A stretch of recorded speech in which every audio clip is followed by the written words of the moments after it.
จะได้ชาติถึงมาบอกคือตุปีเหมือนฟ้ามาแกล้งเงี้ยแล้วอู้เล่นนะไม่ใช่นะที่มาบอกคือตุปีเนี่ยเพราะว่าตุปีเนี่ยเป็นคนของประชาชนเพราะว่าตุปีฮูนะตุปีจะต้องบอกศรัทธาประชาชนโดยเฉพาะอุบาสกอุบาสิกาตุปีประเทศที่ไหนตุปีต้องอู้แน่นอนนะเพราะว่าตุปีไปอู้แล้วถึงชาติมาได้ไปอู้ก็เหมือนชาติไปอู้เป็นมาอีหรอกอันนี้ว่าชาติก็ทำบุญไปแล้วคนบาดเจ็บไข้ได้ป่วยคนอยู่สุขสบายชาติก็พลอยได้อานิสงส์ไปตัวอีหรอไปนั้นก็ขอยืมกระแสเสียงตุปี้ด้วยช่วยประชาสัมพันธ์โดยพอออกมาแล้วประชาสัมพันธ์เลยคือคนที่ไปร่วมประชุมกันนะว่านี่หมอชาตินี่ก็หาปิกไปเนี่ยเปิ้นบอกอย่างอีเนี่ยอีอันโอ้ท่อโยมไปซื้อผักแว่นมาเตรียมจะตำน้ำพริกป่ามาถวายวะโอ้ว่าข้าเจ้าอันได้อันพักเว้นมาฮะไหนว่าจะตำน้ำพริกป่ามาถวายท่านเจ้าคุณโอ้เอามาได้ประเดี๋ยวนี้บอกชื่อไว้แล้วมันต้องเอามาละนี่เนาะบอกชื่ออาหารไปแล้วมันต้องเอามาละเพราะมันเลยเดือน6ไปละเลยเดือน6ไปละถ้าหากว่ายังอยู่ในออกภาษาใหม่ๆยังบัดเดือนยี่เป่งเตื้อแล้วก็เดือนยี่เป่งได้รับกฐินแล้วมันยังบัดถึงเดือน6เป่งตัวนี้บอกมาจะกินได้ทั้งนั้นแต่ประเดี๋ยวนี้มันเลยไปละมันต้องเอามาละเอามาแล้วไปจะได้โอ้มาแล้วก็เขากินกับปัจจิตีทุกกรรมกันเขาจะไปขึ้นถึงมันกันโอ้ปัจจัยมันไม่วินัยหรอกพระพุทธเจ้าปนตัดไว้เป็นวินัยก็คือวินัยเขาลบบอกคือเขามาถือก็อีดูนะอีดูเห็นหน่อยนะคือถึงโทษไปหน่อยว่าสิ่งเล็กน้อยอุบาพบัตตภาว่าจะไปดูถูกของเล็กน้อยว่าถ้ามันบัดดีมันตึงบัดดีว่ะจะไปฝืนว่ามันดีขอสุมาเตอว่ะขี้เฮาเนี่ยน้อยเดียวมันก็กองใหญ่ก็เหม็นกองน้อยๆก็เหม็นแม้แต่หมอกหัวไม่ขีดนี่มันติดตัวเฮามันก็ตึงเหม็นว่ะบอกครูบาว่าบาปมันก็เหม็นสองพระราชาน้อยว่ะบัดดีไปเบียดเบียนใหญ่ขึ้นมานี่มีอำนาจวาสนานี่ตายนะเนี่ยสามเศษไฟ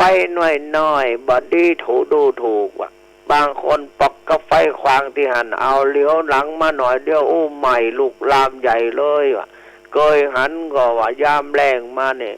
ใจเขาเอาคบเพลิงใหญ่ๆไปเผาดูว่ะเกิดจากไม่ขีดนิดเดียวอ่ะไม่ตึงมอนดอยพอกะแต่ต่างประเทศถ้าไฟไหม้ป่าไม่ดอยต้องสิ้นทุนทุนทรัพย์ประจิตเสด็จสนอยระดมทุนมันไม่แต่นะต่างประเทศเนี่ยไม่เกี่ยไม่สนเนี่ยไทยเฮาก็เหมือนกันไม่เอาจนข่าวแล้วที่ไม่จากประเทศพม่าเอาหมอกเอาควันมาตกเชียงใหม่เชียงรายเชียงใหม่ละปูนจนพอท่องคนตั้งกรุงเทพมากล้าขึ้นมาเชียงใหม่ลำปางเราเนี่ยมากล้าขึ้นมาอันเนี้ยก็เพราะว่าเศษน้อยๆเศษไฟน้อยๆเนี่ยที่เผากันเนี่ยทำให้เกิดมีภาวะอย่างพวกมวลภาวะทำให้ถึงวันนี้เป็นเรือนกระจกมวลภาวะเนี่ยฝนใครตกก็ตกใครหยุดก็หยุดเกิดอย่างตัวมาแล้วก็มีโรคใครเจ็บตัวมาแถมมากมายคนอันนั้นเป็นผลที่สืบเนื่องมาเพราะฉะนั้นครูบาบัตตภาถึงว่าบัดดีดูถูกไฟน้อยๆไม่ขีดน้อยๆบาปก็เหมือนกันบาปกรรมวินัยเล็กๆน้อยๆเนี่ยทำให้ไปเกิดในมรณะหกไปเกิดเป็นผีเพศก็มีมรณะหกก็มีขณะเกิดบัดดีก็ครูบาอาจารย์เนี่ยยังไปเกิดเป็นผีเพศปักหมูหัวลบน่ากลัวก็จะนำไปทัวร์เมืองผีเพศซึ่งยังข้างรถทัวร์เมืองผีเพศก็ยังมาจบเตื้อวันนี้ก็จะพาญาติโยมไปแอลทัวร์เมืองผีเพศได้ก็ตามท่านศรัทธาสาธุชนทั้งหลายอาตมาพาญาติโยมบุกเมืองผีเพศได้อยู่10 แดนนะ10 แดนผ่านไปเรียกว่าไปถึงแดนเมืองผีเพศอัชคลเปตแปลว่าผีเพศงูเหลือมแต่ประเด็นนี้ก็จะไปมหิทธิกาเปตเปตผู้มีฤทธิ์โอ้โหแม่ฟังอีกก็ดังจีนได้ตามก็ขอคือท่านศรัทธาสาธุชนทั้งหลายร่วมรับฟังเสียดายเนนประเสริฐใจสูงมาหูเรื่องรับไปเห็นละอย่างขออ่านก่อนน่าจะคือได้มา นำเอาธรรมะหรือว่าเทศมาทีมักกะรับรายการเคลิ้มรับคืนตื่นไปแล้วแต่ยังไงก็ตามตอนนี้ก็ฟังเอามาไปแอวเมืองผีเพศแดนที่11 มหิทธิกาเปรตเป็นเปรตที่มีฤทธิ์มีรูปงามประดุจดังเทพพยดาแต่ว่าอดอยากหิวโหยอาหารยิ่งนักคันเที่ยวไปในสถานที่ต่างๆพบมูดคูดหรือของไม่สะอาดโสโครกต่างๆก็ดูดโอชะบริโภคเป็นอาหารด้วยวิบากกรรมที่ตนทำไว้ในปางก่อนวิบากนั้นเขาก็ทำอะไรมาล่ะ ถ้าเคยฟังเลยกันนะทราบว่าเปรตนี้ในชาติก่อนเขาเกิดเป็นมนุษย์เป็นตู้เจ้าไอ้ยา มาเป็นตู้เจ้ามันร่างคล้ายๆเจ้าขุนสุวรรณเฮกะนะเป็นพระภิกษุสามเณรพยายามรักษาศีลตนให้บริสุทธิ์ปรากฏว่ามีรักษาศีลบริสุทธิ์อย่าแขวนน้อยจึงปรากฏมีรูปร่างพุทธผ่องรุ่งเรืองราวกับเทวดาแต่ก็ต้องมาเป็นเปรตอดอาหารกินมูดคูดของอสุจิสกปรกต่างๆก็เป็นเพราะเขาเหล่านั้นได้แต่รักษาศีลอย่างเดียวแต่ไม่ได้เจริญบำเพ็ญธรรมไม่ได้เข้ากรรมฐานภาวนาบ่เคยได้นั่งสมาธิภาวนาแต่ว่าถ้าเจ้าคุณสุวรรณเป็นพระวิปัสสนาจารย์นะคงจะมาเป็นอย่างนี้เนาะ มีจิตใจเกลียดค้านต่อการบำเพ็ญสมณธรรมตามวิสัยแห่งบรรพชิตนักบวชจิตใจจึงมากด้วยโลภะโทสะโมหะกิเลสเหล่านี้มีประจำจิตเขาอยู่มิเบาบางลงไปเลยเพราะเขามีความเข้าใจผิดคิดว่าตูบวชแล้วรักษาศีลเพียงรักษาแต่เพียงศีลก็พอเมื่อเป็นเช่นนี้คันได้ราบสักการะเกิดขึ้นแก่สงฆ์เส้นกุฏิวิหารที่อยู่ที่อาศัยและบริขารเครื่องใช้ต่างๆนานาที่ทายกทายิกาถวายเป็นของสงฆ์ก็ห่วงห้ามมือภิกษุสามเณรรูปอื่นได้บริโภคด้วยจิตคิดติดอยู่ในสันดานตนบัดฉะนั้นเปรตเหล่านี้บางตนก็เคยเป็นฆราวาสห่วงห้ามฆราวาสแต่ห่วงห้ามที่พักที่อาศัยเช่นศาลาโรงร้านศาลาซึ่งเป็นสร้างไว้เป็นที่พักที่อาศัยสาธารณชนแก่คนทั่วไปห่วงห้ามแม้บุคคลคนอื่นได้พักอาศัยด้วยจิตริษยาหรือห่วงเอาไว้เป็นของตนด้วยโลภเจตนาด้วยการกล่าวว่าตูเป็นคฤหัสถ์รักษาศีลย่อมมีได้อยู่ที่อยู่ที่อาศัยสถานนี้แล้วก็ยึดเอาเป็นสถานที่อาศัยของตนแต่เพียงผู้เดียวด้วยกรรมดีที่รักษาศีลบริสุทธิ์แต่ปนไปด้วยกรรมชั่วที่ปราศจากธรรม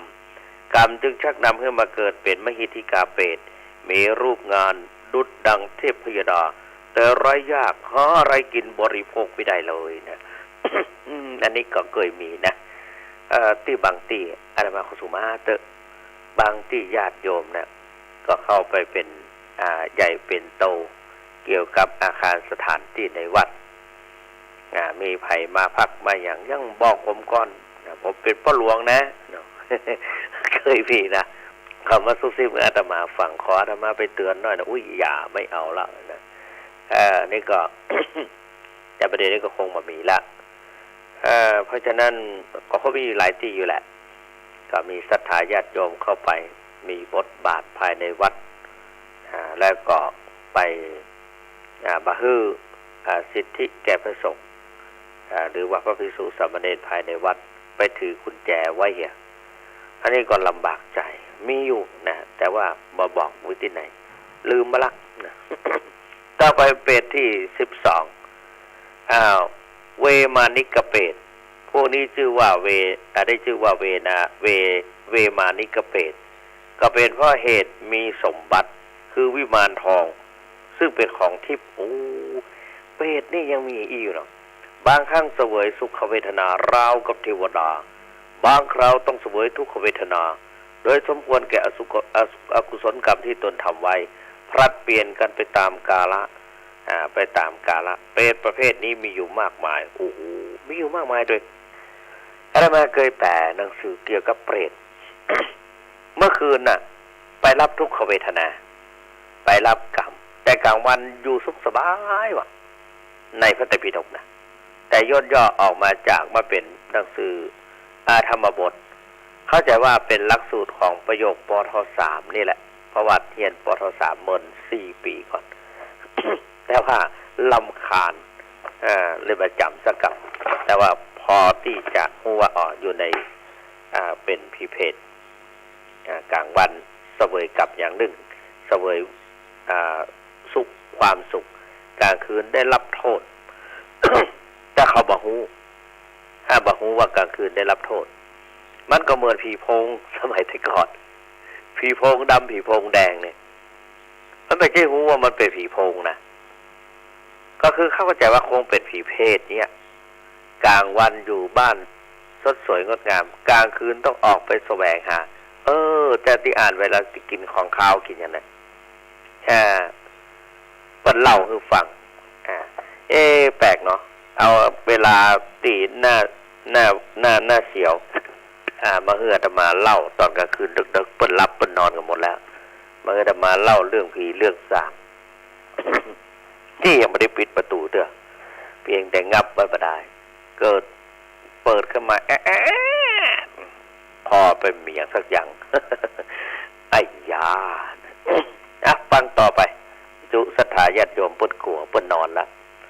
ได้ทราบว่าเป็นเหล่านี้ในชาติฝั่งก่อนเป็นคนมีศรัทธาได้ก่อสร้างกองกุศลไว้มากมายแต่ไม่ได้รักษาศีลไม่ได้รักษากายวาจาให้บริสุทธิ์ขั้นตายไปแล้วก็จึงไปเกิดอยู่ในเวมานิกเปรตหรือเพราะฉะนั้นเป็นมนุษย์พระพุทธศาสนาแล้ว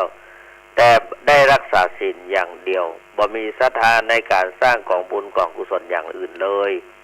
เต็มไปด้วยความลังเลสงสัย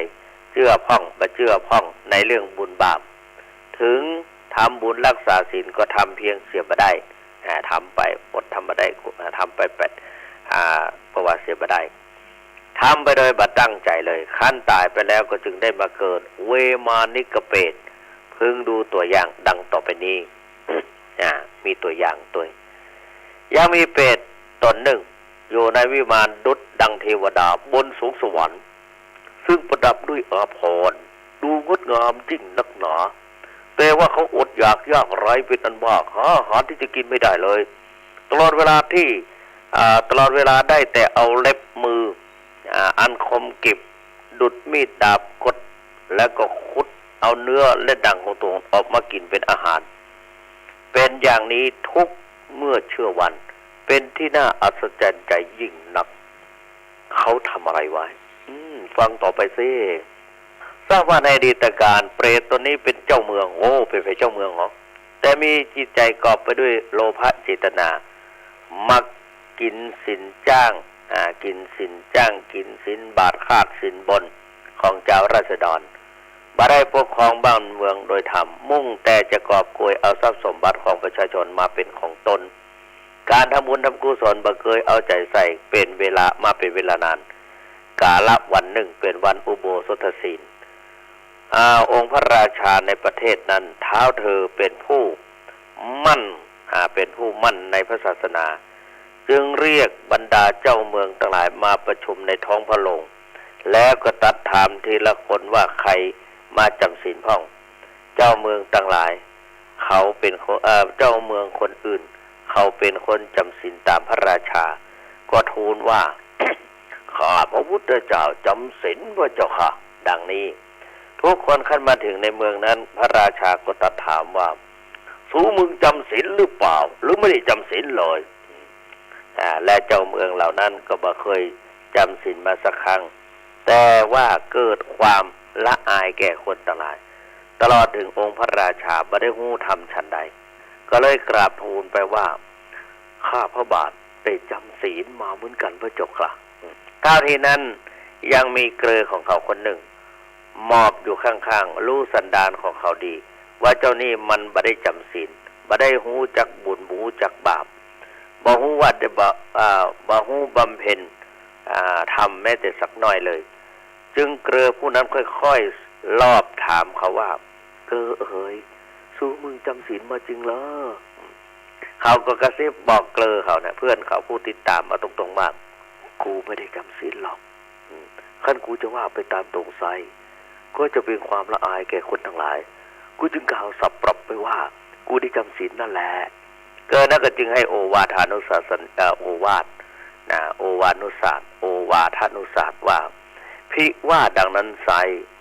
ตั้งแต่เพลานี้ไปจนถึงกลางคืน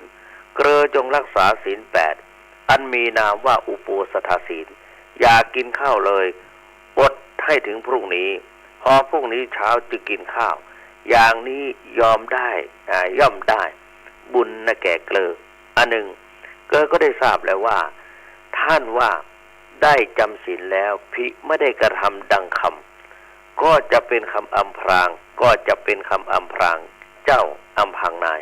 จึงสอนอุโปสถศีลแก่เขาก็ทำเหมือนชอบทำซึ่งเขาก็ทำและซึ่งเขาก็เห็นชอบตามนั้นจึงได้สมาทานด้วยจำใจเริ่มอดเข้าเพราะกลัวศีลจะทำลายตั้งแต่บัดนั้นเป็นต้นไปเหตุว่าเขาบ่เคยสมาทานอุโบสถศีลอดเข้าในยามวิกาลขั้นมาอดเข้าในเวลากลางคืนนั้นก็เริ่มเป็นลมก็เป็นลมมันจะก็เริ่มเป็นลมก็เป็นลมตายในคืนนั้นนั่นเองแล้วก็มาเกิดในเวมานิกเปตได้วิมานทิพย์เป็นเครื่องประดับอลังการสดสวยงามยิ่งนักเพราะอานิสงส์ผลแห่งที่ตนเชื่อฟังคำสั่งสอนของเพื่อนและได้รักษาอุโบสถศีลจนดับจิตตายไปแต่ที่ต้องมาเป็นเปรตอดอยากเอาเล็บมือเล็บตีนควรเนื้อหนังมังสังของตนเองเอาออกมากินก็เพราะมันเป็นเจ้าเมืองมาก่อนว่าได้กินศีลบาทคาดศีลบนบ่ได้บางขบอันบังควรตามของธรรมและบ่มีศรัทธาในบุญในทานมาเลยฟูเปรตทั้งหลายในเปรตโลกเท่าที่พรรณนามานี้มากมายตั้งแต่ต้นจนถึงขณะนี้ทุกจำพวกเป็นเปรตที่เกิดด้วยอำนาจอกุศลกรรมและเศษบาปของตนเองต้องมาเสวยกรรมชั่วของตนจนกว่าจะสิ้นกรรมจะได้รับส่วนบุญส่วนกุศลของไผ่บ่ได้เพราะยังต้องเสวยทุกขเวทนาอยู่จิตใจยังบ่เลื่อมใสใคร่ที่จะรับส่วนบุญของไผ่แม้ว่าญาติพี่น้องจะดีใจทำบุญอุทิศส่วนบุญส่วนกุศลด้วยความเป็นห่วงเป็นใยจะทำบุญอย่างโตมโหฬารสักเท่าใดก็ตามก็บ่สามารถที่จะรับส่วนบุญนั้นได้ต่อเมื่อสิ้นเวรกรรมที่ตนได้เสวยแล้วมาเกิดเป็นเปรตอีกประเภทหนึ่งจึงจะค่อยได้รับจึงจะค่อยได้รับส่วนบุญที่พวกญาติอุทิศไปให้เปรตประเภทนี้นั่นก็คือปาราทตูปชีวิเปตแม่นที่เคยว่าปาราทตูปชีวิเปตได้รับบุญกุศลที่นี่กลับไปเราจะไปดูลักษณะของปาราทตูปชีวิเปตว่ามีหน้าตาเป็นจะได้ไปมาก็พลาดตัวเก่าเหมือนกัน แต่ได้สำรวมเมื่อได้อ่านได้เทศได้บวชจิตใจจึงมากด้วยโลภะโทสะโมหะกิเลสเหล่านี้มีประจำจิตเขาอยู่มิรักษาแต่เพียงศีลก็พอเมื่อเป็นเช่นนี้คันได้ราบสักการะเกิดขึ้นแก่สงฆ์เส้นกุฏิวิหารที่อยู่ที่อาศัยและบริขารเครื่องใช้ต่างๆนานาที่ทายกทายิกา